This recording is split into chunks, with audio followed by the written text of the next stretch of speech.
Uma cidade preparada para a vida ativa dos idosos, ela é capaz de atender a qualquer pessoa.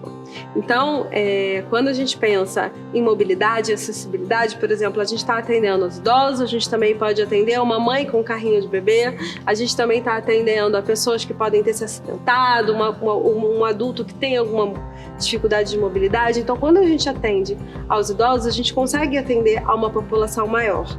Olá, eu sou a Thaís Castro, sou assistente social e trabalho no Sesc RJ com trabalho social com idosos.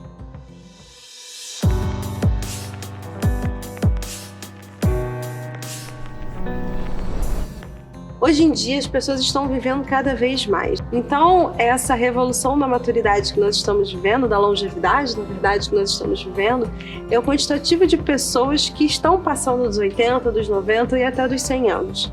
As cidades brasileiras ainda não estão prontas para estimular um envelhecimento mais ativo, mais saudável. A gente ainda precisa evoluir muito.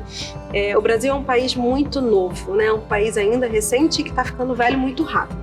E a gente não conseguiu acompanhar essa evolução da nossa pirâmide etária. A gente já tem uma pirâmide etária que já se inverteu.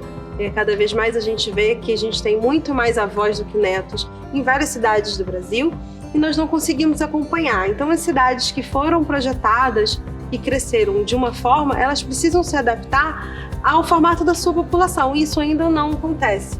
Como é que essas pessoas vivem, aonde elas vivem, quais são os hábitos, o que elas querem fazer, como estimular uma velhice mais ativa, mais saudável, a gente ainda não pensa nisso. Então a gente precisa acelerar esse processo de verificar os nossos planos diretores, verificar também como é que organicamente as cidades estão organizadas, né? A mobilidade é um dos principais problemas em centros urbanos como o Rio de Janeiro. E aí a gente começa a elencar algumas questões. A gente tem a questão do transporte público, que não está adequado para receber uma pessoa que tem alguma falha de mobilidade, além do respeito com a pessoa idosa. A gente está falando também dos semáforos, né? Que a pessoa tenha segurança de fazer a sua travessia, de chegar nos locais de maneira confortável, que não precise correr, para que não tenha nenhum tipo de queda. Além disso, a gente precisa pensar em espaços de lazer, espaços de integração, de acolhimento, não só da pessoa idosa, como toda a população, e que seja acolhedor. Então, se você não tem uma cidade preparada em todos os aspectos, seja ele de lazer, de saúde, de mobilidade, de planejamento urbano, você não tem uma cidade, um município que atenda aquela população idosa e convide a ela ir à rua. Então, você acaba segregando cada vez mais essa população dentro de suas residências ou das instituições que elas moram.